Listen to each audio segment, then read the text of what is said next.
One of the fascinating things for me is not so much how Newman Brothers declined, but why. We have to place the blame at the feet of the funeral furnishing trade. At the end of the Second World War, funerals began to become more competitive, but I don't necessarily mean they became competitive to the purchaser. It was within the trade itself.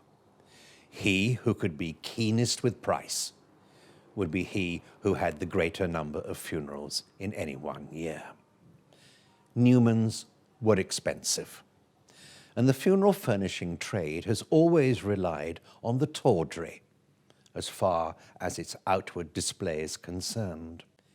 If you could provide something from injection molded plastic that looked as good 50 feet away as would brass, then the trade was willing to invest in that. Consequently, it meant that the number of alternatives as far as material and manufacture was concerned increased. They were far cheaper than going for solid cast brass. And thus it was that slowly, as the older funeral furnishers retired, Newman's found that new orders from the younger funeral furnishers were not coming in.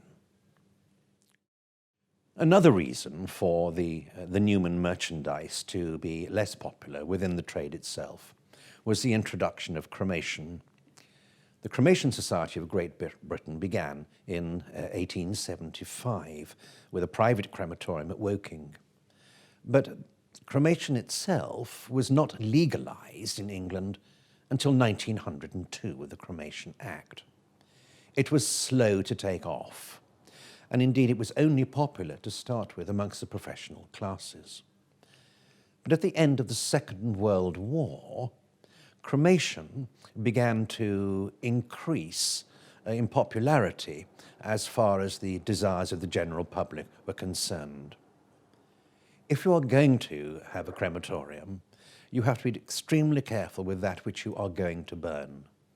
And it makes a nonsense of having non-combustible materials being put into the retorts. How silly to have cremated a coffin and its contents and find that you're left with the ash of the deceased and a complete set of solid cast brass Gothic fittings. What are you going to do with them? And so it was that legislation came in to say that everything associated with the coffin itself, the linings, and also its fixtures and fittings, had to be combustible. And Newmans were not willing to go down that path. They knew they still had a discerning clientele, albeit dwindling, but nevertheless, they had a reputation, and that reputation had to be maintained, even if it meant their death.